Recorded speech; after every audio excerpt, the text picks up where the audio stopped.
Selamat datang di Diklat Python kedua. Perkenalkan, saya Christopher Agung Hutahayan.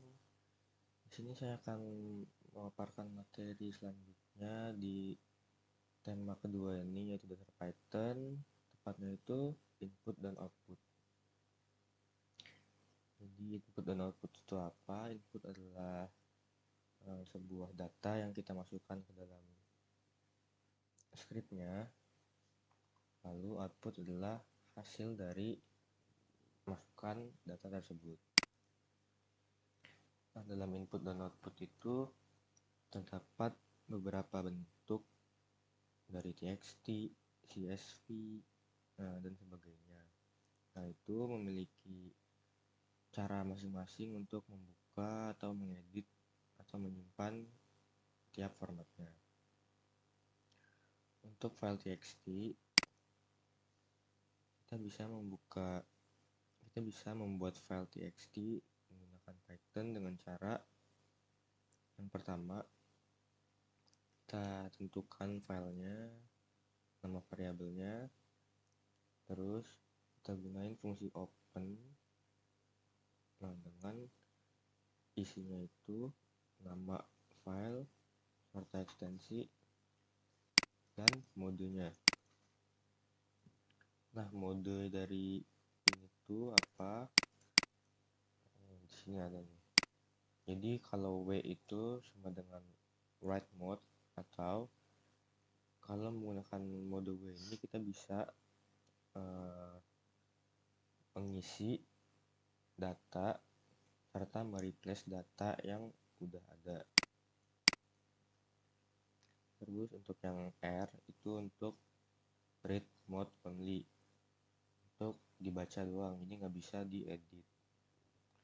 Terus yang A itu artinya appending mode, itu untuk menambahkan suatu data ke file txt-nya.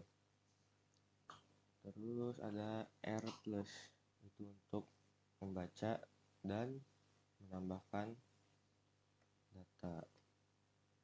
Di sini kita ngebuat file txt-nya dulu ke folder kita.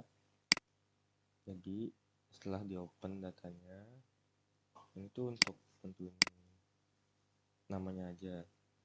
Terus kita pakai fungsi text.write, lalu kita tulis apa isi dari file txt-nya. Contohnya nih, halo guys, nama saya Christopher. Terus ini tuh yang kedua ini untuk nambahin tulisan lagi di baris selanjutnya, itu menggunakan garis miring N atau forward. Terus setelah kita buka, masukin data, lalu harus kita tutup dengan cara text.close. Kenapa harus ditutup? Karena kalau nggak ditutup, datanya itu nggak bakal masuk atau nggak kesimpan. Jadi ini kita run ya. Nah, ini kalau udah di run bakal muncul di folder tempat kita menyimpan scriptnya.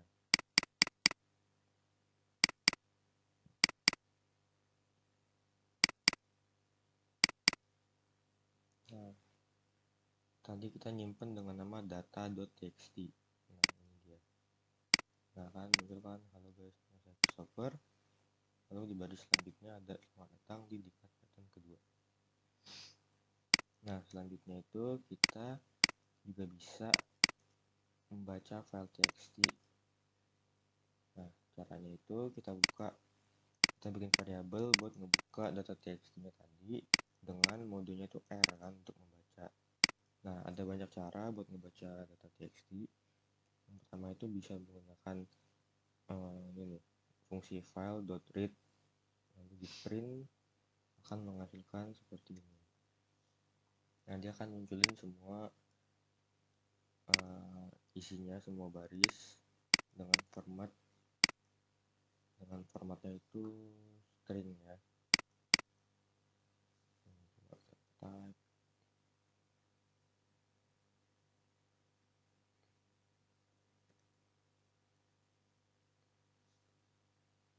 Harus cari dulu a file read.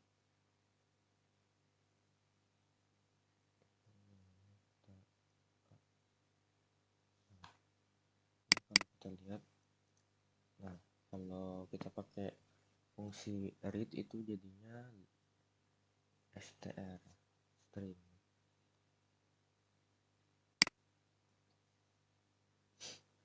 Terus bisa juga pakai read line. Jadi kalau kita komen dulu, kalau pakai print file.readline ini bakal ngebaca per barisnya. Jadi kalau kita run, nah bakal ke line satunya aja, ke baris satu. Oh iya, kalau buat yang read itu tadi ini, kalau kita isi di dalam kurung ini misalnya 5, nah itu bakal membaca per karakter. Jadi karakter apa aja kan tadi ini halo guys, nama saya Christopher. Nanti bakal ngemotong ke sampai 5 aja, sampai ke karakter kelima tuh.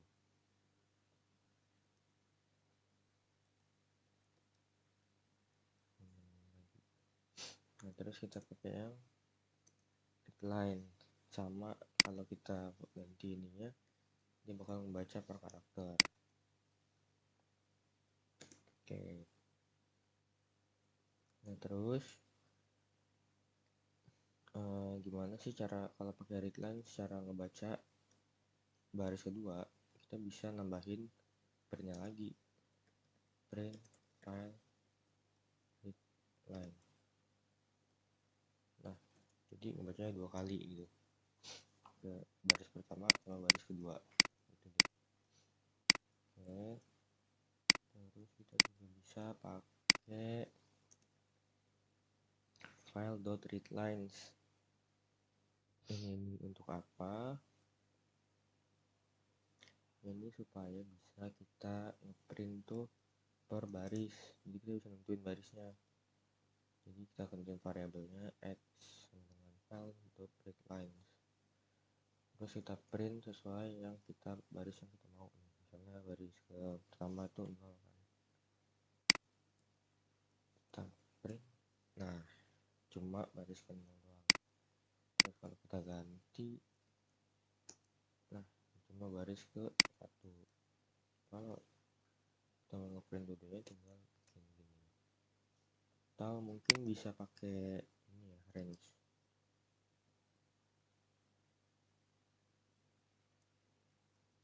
Nah bisa juga, tapi jadinya kebanyakan kayak begini, bukan jadi baris gitu.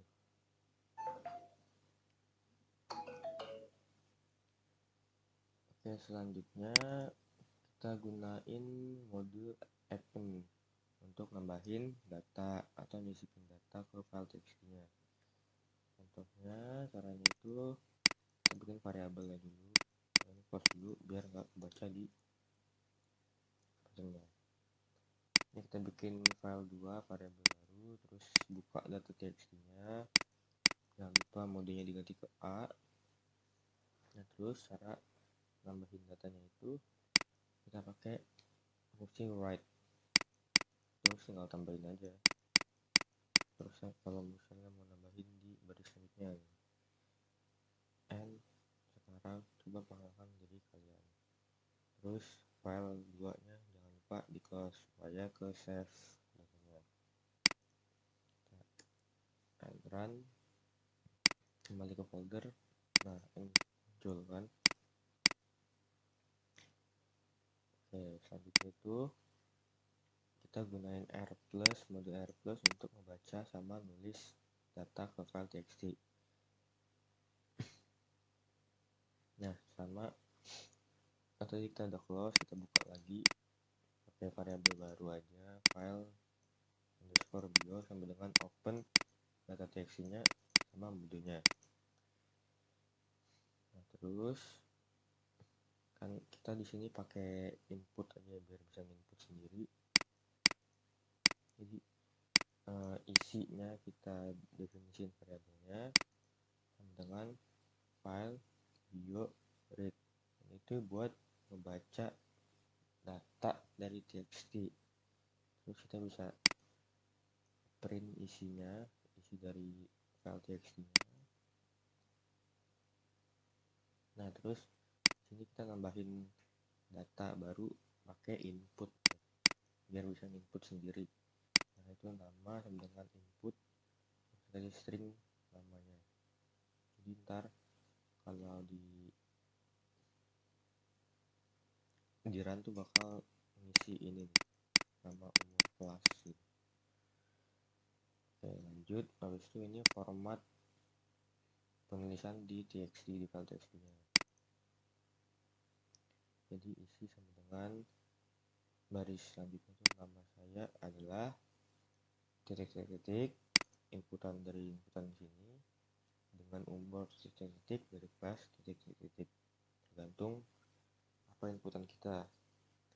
Terus jangan lupa dikasih formatnya dot format nama umur kelas sesuai ini nih apa namanya sesuai urutannya. Habis itu file bio.write, jadi txt-nya kita tulis dengan isinya tuh dari isi ini.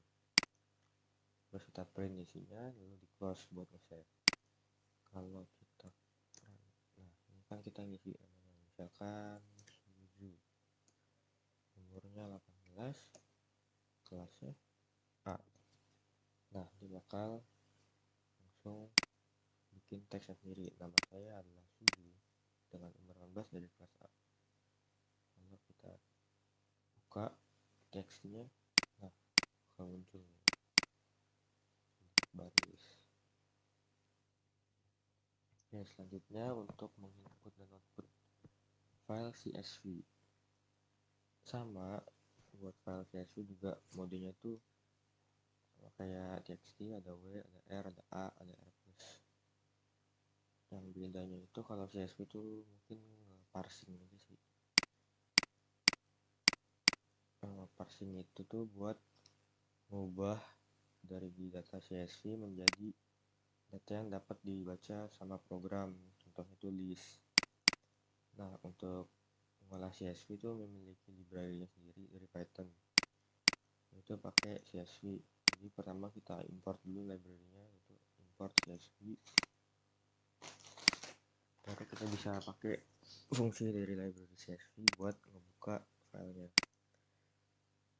Nah, ini kenapa kita pakai with sama s, itu tuh supaya biar kalau kita ngeran tuh langsung ke close, jadi nggak perlu list close file close ini lagi. Itu juga bisa diterapin buat buka file txt sih. Jadi kita buka datanya, terus dijadiin variabel itu CSV1. Nah, terus CSV1 sama dengan CSV reader, ini tuh buat membaca file CSV-nya. Terus delimiter itu apa namanya, pemisah dari CSV. Kan pemisah CSV itu udah banyak ya, ada tab, ada titik, koma, ada koma. Ini tuh tinggal diganti aja, kalau tab tuh pakainya garis miring tab, kalau koma ya pakai koma, kalau titik koma ya pakai titik koma.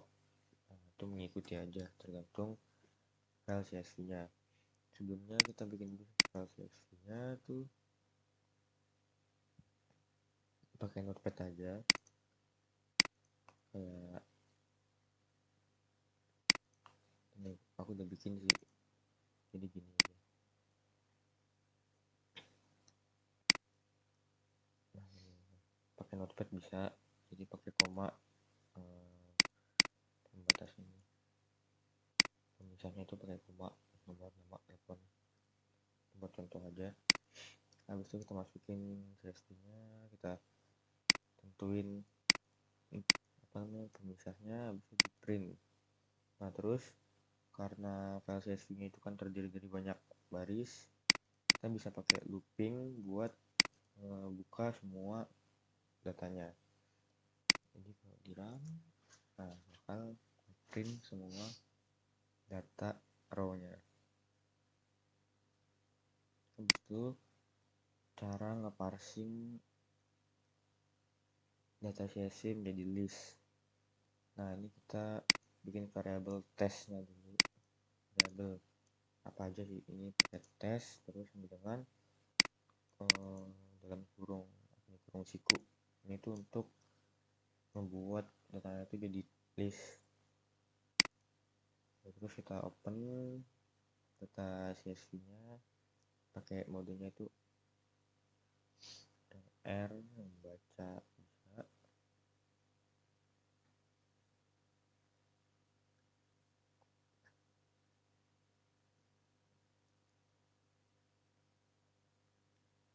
Nah disitu kita bikin variabel lagi CSV2 buat ngebaca si file CSV nya, tentuin ininya file CSV nya sama pemisahnya. Habis itu membuka apa namanya, menghasilin semua datanya itu dalam bentuk list. Itu pakai test.append terus row. Nah terus kalau di print, nah ini dibentuk list. Oke, nah karena ini bentuknya list kayak gini, itu kita bisa misahin lagi antara labelnya sama datanya gitu. Jadi itu kita pakai apa namanya, fungsi pop.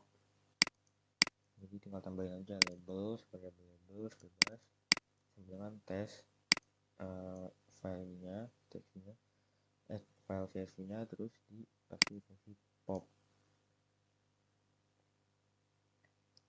Nah itu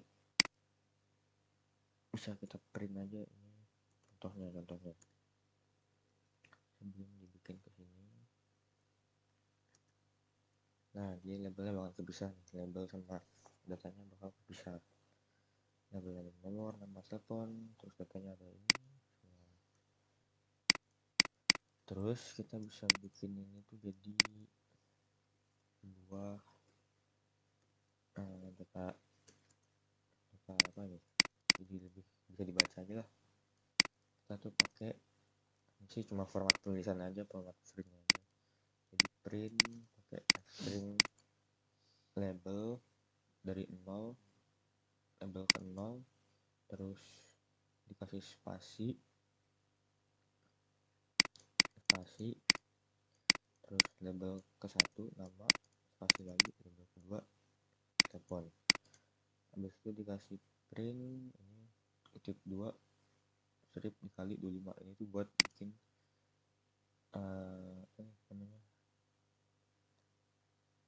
minus simbol minus, ini ada 25 gitu. Buat pembatasannya sih ini biar rapi aja. Terus pakai looping buat ngebuka semua datanya. Terus di print pakai f-string biar mengikuti labelnya. Kalau udah di run hasilnya bakal seperti ini. Oke, habis itu untuk menulis atau menambahkan data pada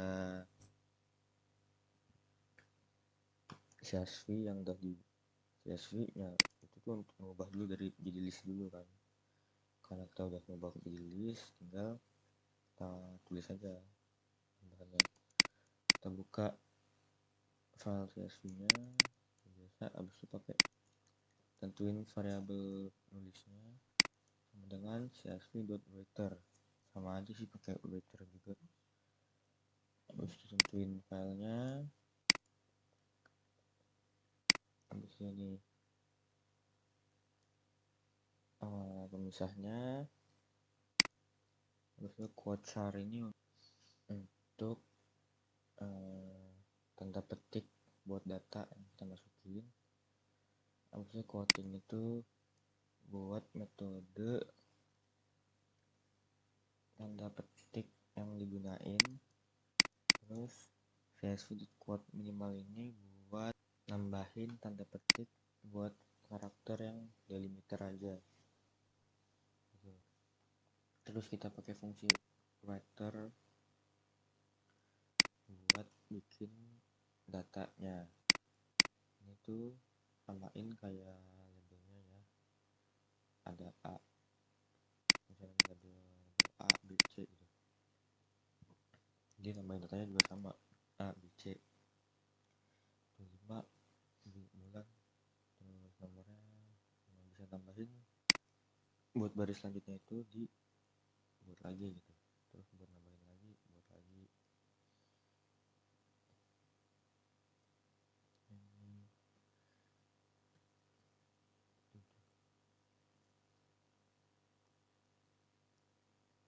Nah,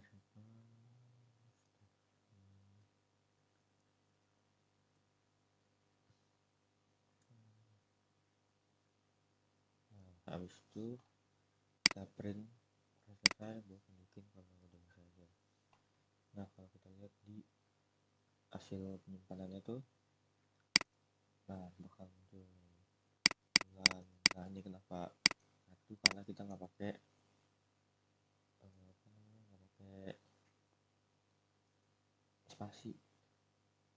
Nah, harusnya dikasih spasi begini. Nah, kita tinggal tambahin ini aja, forward n tadi. Nah, kalau udah selesai bakal begini. Itu habis itu untuk input output file Excel kita pakai library OpenPixel. Kita import dulu pertama buat buka workbooknya, OpenPixel import workbook. Terus untuk membuka datanya itu pakai load workbook. Nah, terus ini kita buat dulu Excelnya. Kita tentuin variabelnya workbook sama dengan fungsinya workbook kurung. Terus kita bikin sheetnya itu di workbook yang udah kita buat. Ini bakal aktif di Python ini. Terus ya tinggal nambahin aja sesuai sheetnya. Jadi untuk sheet A1 misalnya nama sheet B1 kelas, sheet A2 isinya datanya, sheet B2 datanya juga. Habis itu kita simpan pakai fungsi dari workbooknya itu workbook.save nama filenya. Kita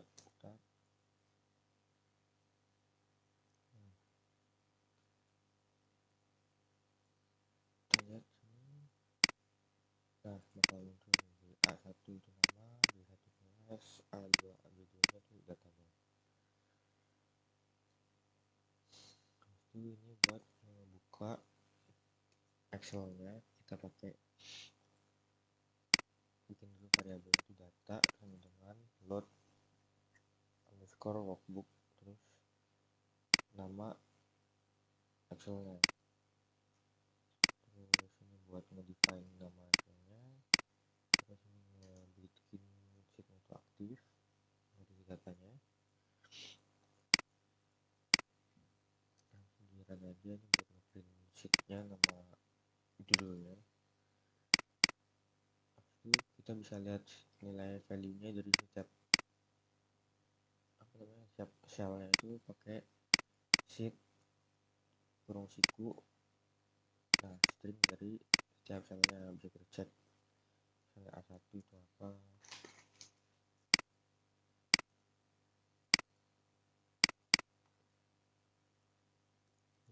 apa, nah muncul A, ini harusnya A1. A1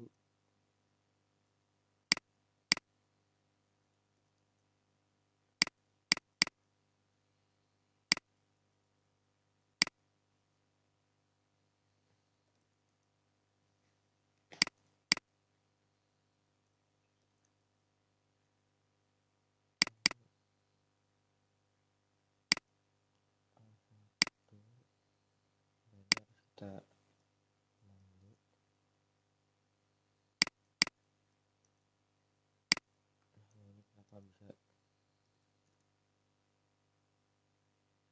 oh salah, ini salah nama file ininya. Ini teman-teman harus lihat juga ininya. Ini pakai Excel data coba. Nah ini, jadi asalnya kosong benar karena pakai data coba. Terus ini kalau kita lihat nilai D6 nya tuh D6 nah 0,72 0,7222. Nah benar kan. Nah, terus ini buat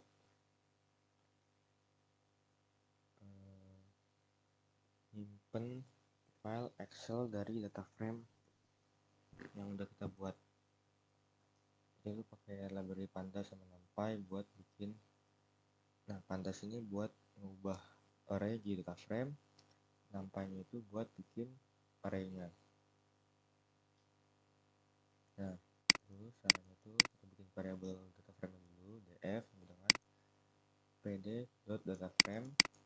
Nah ini tuh library dari pandas, fungsi dari pandasnya buat bikin data frame dari numpy.random.run 10,4 dan kolom A, B, C, D.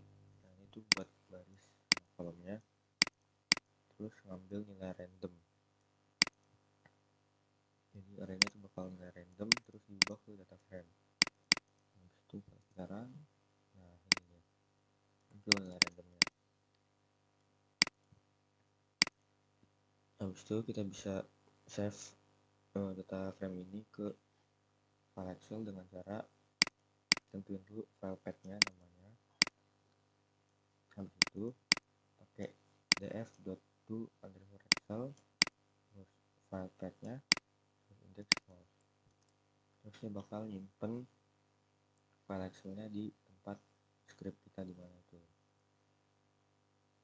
Nah, ini my Excel file. Nah, dia bakal nyimpen data frame-nya. Oke, sekian dari saya. Mohon maaf bila ada kesalahan kata. Ya, akhiri. Terima kasih. Oke, assalamualaikum warahmatullahi wabarakatuh. Jadi pada video kali ini kita akan membahas soal sintak.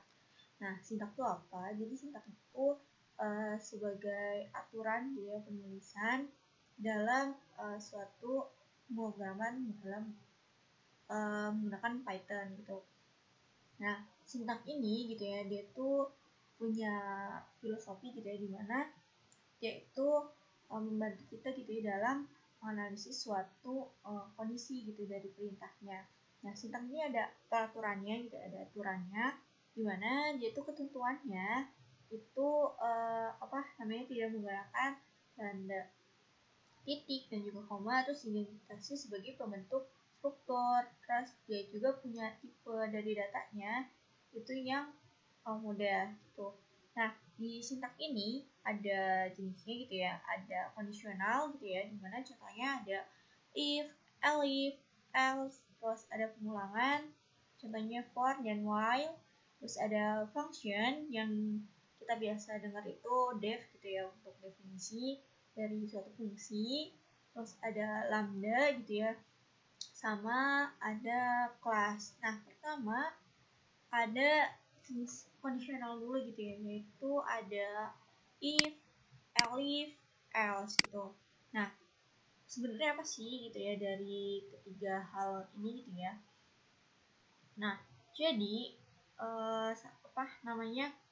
si tiga ini gitu ya, yaitu termasuk ke dalam kondisional gitu ya pada Python, dimana digunakan untuk melakukan percabangan gitu. Nah, kita kan tahu gitu ya, misal if itu sebagai kondisi utamanya gitu kan, sedangkan elif itu untuk kondisi keduanya gitu atau seterusnya gitu ya. Nah, si else ini yaitu kondisi terakhirnya gitu ya, jadi si elif itu tengah-tengah lah istilahnya gitu, dimana di semua kondisi itu gitu ya, si else ini sebagai suatu kondisi dimana suatu kondisi sebelumnya nggak ada gitu atau tidak terpenuhi gitu ya. Ambil contoh gitu, misal kita tulis gitu ya suatu nilai gitu ya, nilainya ada 57,75, gitu kan, pakai titik kan ya. Terus ada 84,5, ini suatu nilai yang diperoleh misal dari suatu ujian. Terus kita tulis dulu gitu ya, for artinya untuk, H itu in gitu ya, in nilai gitu ya, H dalam nilai, if gitu. Kita tulis kondisi utamanya. Misal if H lebih besar sama dengan 0 dan H lebih kecil sama 30 gitu ya, maka dia nilainya termasuk kategori E gitu. Terus jadi setiap ada nilai yang di sini gitu ya dari definisi kita, misal nilainya 24, berarti kan dia akan masuk kategori nilainya E gitu. Terus kita tulis lagi elif gitu, H lebih besar sama dengan 30 dan juga H lebih kecil dari 55, dia kategori nilainya itu D. Terus bisa elif lagi gitu ya. Kalau misalnya H lebih besar sama dengan 55 dan juga H-nya itu lebih kecil dari 30, buat range-nya dia termasuk nilai kategori C. Terus elif selanjutnya misal ini gitu ya. Nah, si A ini sisanya gitu. Jadi lebih besar daripada 86 gitu ya sampai 100, dia masuknya ke kategori nilai A. Terus kita running gitu ya si datanya. Kita kan punya nilai ada 57,5 gitu ya. Nah, sesuai sama kategori gitu ya, 57,5 itu berada di antara ini kan ya, 55 sampai 70. Nah, nilainya itu kategorinya C. Ternyata benar nih, pas kita running dia masuk ke C. Terus ada 84,5 gitu kan nilainya. Nah, 84,5 itu kan masuk ke range ini. Berarti dia kategorinya B. Ternyata benar gitu. Nah, nanti hasil outputnya sesuai sama nilai yang kita masukin. Ini kan ada 1, 2, 3, 4, 5, 6, 7, 8, 9, 10. Nah, nanti tuh ada 10 output yang bakalan keluar gitu. Dari fungsi if, elif, dan juga else. Contoh lain gitu ya. Ini untuk if, elif gitu. Mungkin segitu dulu. Nah, kalian bisa coba lagi gitu. Misal kita mau ngedefinisiin suatu nama gitu kan, atau list gitu kan. Kalau misalnya nama itu termasuk kelas A, kelas B, dan lain-lain itu bisa. Gitu. Terus next, misal kita bikin soal cerita gitu ya, buat make fungsi yang definisi gitu ya. Definisi itu dia itu termasuk function gitu kan. Nah, function itu untuk kita ngedefinisiin suatu fungsi gitu ya, dimana nanti outputnya itu sesuai kemauan kita gitu. Misal di sini diketahui satu perairan bentuknya lingkaran, diameternya segini, gunakan fungsi pada Python untuk menemukan luas dari perairan tersebut. Kan ini kan lingkaran ya, lingkaran itu kita tahu rumusnya itu apa? Ini kan ya 1/4 dikali V D 3 gitu kan. Kita bisa cari gitu ya. Nah, terus kita tulis tuh, definisikan dulu. Definisi luas lingkaran ada V sama D. V itu ya V buat yang D itu dari diameternya. Terus kita tulis rumusnya. Return aslinya kita mengulang gitu ya dari si luasnya ini. Terus kita tulis luas lingkaran V-nya itu 13,4 gitu kan, sama D-nya dari sini kan, diameternya 57,5 gitu. Maka kita print, terus kita running, ternyata keluarnya segini gitu. Misal kita ubah deh, nggak sesuai sama yang di sini gitu kan. Nilainya maunya berapa? 50 gitu kan. Nah, nanti dia bakalan ngitung sesuai sama rumus ini gitu. Jadi, kalau misalnya luas dari lingkaran si kolamnya ini segini gitu. Terus, lanjut kita ke fungsi selanjutnya, yaitu ada lambda gitu ya. Nah, lambda ini buat apa gitu. Jadi, lambda itu sebagai fungsi anonimus gitu ya, atau fungsi tersembunyi di mana dia itu tidak dideklarasikan dengan cara standar menggunakan def gitu. Jadi dia tuh kebalikannya dari function def gitu. Nah, lambda ini dia itu punya banyak argumen gitu yang bisa kita masukin gitu, gak cuma satu doang nanti keluarnya gitu. Nah, lambda juga dia punya suatu proses gitu ya. Misal di sini kita variasikan gitu ya, variabelnya itu kali gitu tulisannya. Terus kita tulis lambda sebagai sintak nada dari suatu fungsinya. Terus argumennya gitu ya, misal argumennya A, B gitu ya. Terus kita masukin juga batasan dari argumennya itu pakai tanda titik 2. Terus kita masukin nih prosesnya gitu ya. Prosesnya itu A dikali 2 gitu ya, ditambah 7 dikali B itu dibagi 2 tuh kan, sebagai contoh. Terus kita tulis D itu sama dengan kali gitu ya, sesuai sama di sini. Angkanya kan di sini kita tulisnya argumennya A, B, berarti kita tulis 12 gitu ya, misal buat A-nya, buat B-nya itu 5 gitu kan. Kita running gitu kan, maka D itu akan menghitung gitu dari fungsi lambda ini sesuai sama ini gitu. Jadi misal kita ubah gitu ya, A nya itu jadi A tambah B gitu kan, maka nanti dia bakalan running gitu ya. Di sini itu 12 ditambah 5 gitu kan, kita printnya gitu. Coba ya kita print. Nah benar kan, 12 tambah 5 itu 7 gitu. Jadi nanti di fungsi lambda itu dia lebih mempermudah lagi dalam kita membuat suatu perhitungan gitu. Next ada ke fungsi pengulangan, ada for sama while gitu kan. For pasti dari teman-teman udah sering lah gitu ya, bisa kita tulis data gitu atau kita masukin data. For in berapa gitu kan, misal ini for untuk i gitu ya, kita gituin variabelnya. In data gitu ya, dalam data gitu, kita tulis pembatasnya pakai titik 2, print i gitu kan, nanti bakalan keluar gitu output dari si datanya gitu. Datanya cuma ada 9, 6, 3. Nah, kan dia akan keluar sebagai data secara vertikal gitu. Terus ke kembarannya gitu ya, ada while gitu kan. While itu kalau misalnya di bahasa Inggris, kalau nggak salah artinya ketika gitu ya. Kita cek lagi tahu salah. Iya bener kan, ketika gitu. Jadi kita tulis gitu ya kan, misal kita definisiin dulu A itu sama dengan integral gitu dari inputnya itu kita tulis, misal tulis bilangan ganjil lebih dari 50 gitu, sama dengan berapa gitu kan. Terus kita tulis while ketika A gitu ya, persen itu 2 gitu, dimana dia itu sama dengan 1 atau A-nya ini lebih kecil sama dengan 50 gitu ya, maka A dengan dari si inputnya itu, input yang bakal keluar itu tulisannya salah gitu. Kalau misalnya dia antara di range itu 1 sampai kurang dari 50 gitu. Masukin lagi gitu. Nanti bakalan keluar kayak gitu.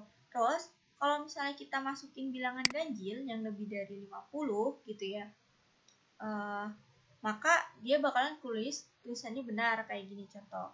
Misal kita running gitu ya, tulis bilangan ganjil lebih dari 50 gitu. Misal kita tulisnya bilangan ganjilnya malah kurang dari 50 gitu. Ini contoh 49 deh. Nah, terus kita salah. Misalnya kita tulis 49, nah kita enter, maka dia akan ngomong salah gitu, karena si while itu ketika si bilangannya itu kurang dari 50, dia kan salah kan, tulisannya salah, masukin lagi gitu. Terus misal kita masukin lagi, nilainya malah 7 gitu kan, terus kita enter, maka dia juga bakalan bilang kalau misalnya bilangan itu salah gitu. Mungkin ini kasih spasi aja kali ya. Nah, misal kita masukin bilangannya 51 gitu kan, 51 kan masuk bilangan ganjil lebih dari 50 gitu, pasti keluarnya itu bakalan tulisannya benar. Nah benar, jadi dia tuh bakal ngerunning sampai datanya itu dari kita benar gitu. Terus selain itu gitu kan, ada fungsi terakhir yaitu kelas gitu kan, dimana kita mau bikin klasifikasi dari suatu data gitu ya. Misal kita tulis kelas fakultas gitu kan. Nah, terus kita definisiin dulu nih dari initial conditionnya gitu. Misal ada self, ada nama fakultas, ada lokasi, terus jumlah mahasiswa, tahun berdiri gitu kan. Ini bebas sih dari argumennya, kalian mau nulis apa aja gitu. Terus dari argumen-argumen yang udah kita tulis gitu ya, yang udah kita identifikasi, kita tulis gitu self itu sebagai fungsi wajib gitu ya. Kalau misalnya kita mau ngedefinisiin suatu kelas, jadi dia harus ditambahin gitu. Self titik gitu ya, nama fakultas gitu kan, sama dengan nama fakultas gitu. Terus self lokasi, karena di yang keduanya lokasi, kita tulis sama dengan lokasi. Sampai argumen terakhir kita tulis gitu kan. Terus kita definisikan gitu ya, def perkenalan gitu ya, perkenalan self gitu, perkenalan diri gitu ya, artinya print di sini adalah gitu kan, kita tulis buat argumennya ditambah self dari ini kan ya, nama fakultas. Jadi nanti dia bakalan keluarnya sama sesuai hasil print kita gitu. Terus lokasinya berada di tulis lokasi, terus titik misal. Terus kita tambahin fakultas ini memiliki mahasiswa, jumlahnya jumlah mahasiswanya, terus dan telah berdiri sejak self-nya berapa gitu. Itu sebagai contoh gitu. Misal kita definisiin lagi gitu ya dari hasil print ini. Kalau misalnya kita tulis A gitu ya, A sama dengan fakultas sesuai sama yang kita tulis di atasnya, yang ini dari kelasnya. Misal fakultas peternakan, bagian utara universitas. Terus ini jumlah mahasiswanya 250, tahun berdirinya 1985.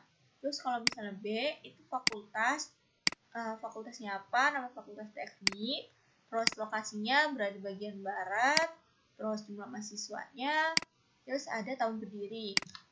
Nah, terus kita tulis deh, A itu perkenalan sesuai sama yang kita definisikan gitu ya. Kita langsung tulis aja dalam kurung, nggak usah kita tulis save lagi. Terus B juga. Nah, pas kita running, dia akan sesuai sama hasil print yang kita tulis gitu. Misal fakultas adalah di sini adalah fakultas peternakan, lokasinya berada di bagian utara universitas gitu kan. Terus fakultas ini berdiri sejak tahun 1985 sesuai sama yang tulisan di sini kan. Nah, terus buat yang ininya juga jumlah mahasiswanya sesuai sama pendefinisian kita pas print gitu. Simple sih buat sintak. Terus sini ada tugas nih dari teman-teman buat script gitu ya, satu kayak gini gitu ya, yang dia tuh mendefinisikan dari klasifikasi gelombang menurut kedalaman relatif gitu kan. Nah, mungkin teman-teman bisa ngecek di Google gitu ya buat klasifikasi gelombang menurut kedalaman relatif, atau bisa buka buku teknik pantai halaman berapa sih ini? 25, tapi di tulisannya bukan 25 sih. Halaman 17 gitu kan ini. Nah, buat masukin nilainya gitu. Kalau misalnya D kedalamannya itu apa per L-nya dari panjang gelombangnya gitu ya, kurang dari 1/2 itu masuknya gelombang dangkal dan selanjutnya gitu kan. Dan juga kalian buat satu lagi gitu kan, tipe pasang surut gitu. Pakainya bebas sintaknya, mau pakai tadi sintak kondisional, sintak pengulangan, sintak pendefinisian atau fungsi gitu kan, atau sintak lambda gitu, atau kelas boleh gitu. Ini aku ambil contoh gitu ya, misal aku mau definisinya gelombang pecah gitu kan. Nah, gelombang pecahnya kita tulis dulu, ada 0,4, ada 2,6, ada 1,2, ada 3,60 sampai 4,7. Terus kita tulis nih for gitu ya untuk NI itu lambang dari gelombang pecah gitu ya, in gelombang pecah. Terus jangan lupa pembatasnya if gitu ya, if itu kalau gitu kan, ketika gitu ya, dia itu nilai awalnya dari gelombang pecahnya itu kurang dari sama dengan 0,5, dia termasuk golongan spilling gitu kan. Ini ada sih di literasi gitu ya. Terus elif gitu ya, misal gelombang pecahnya itu lebih kecil sama dengan 2,3, dia termasuk tungging. Terus kalau misalnya elif gitu ya, NI-nya ini gelombang pecahnya kurang dari 3,2, itu berdasarkan literasi dia termasuk kategori collapsing. Nah, else berarti sisanya dong lebih besar daripada 3,2, dia termasuk kategori gelombang pecahnya itu surging gitu. Kita running ya fungsinya.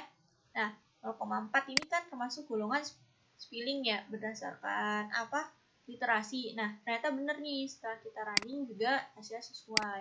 Terus 2,6 yaitu termasuknya di collapsing gitu kan. Terus 1,2 dia termasuk ke kategori plunging gitu kan, sampai si 4,7 ini termasuk ke kategori surging gitu. Nah, ini contoh gitu kan. Jadi kalian tinggal ubah aja. Misal klasifikasi gelombang menurut kedalaman relatif gitu kan. Gelombang itu kan ditulisnya apa gitu kan, in klasifikasi gitu kan. If misal di sini aku jadi ngasih tahu deh.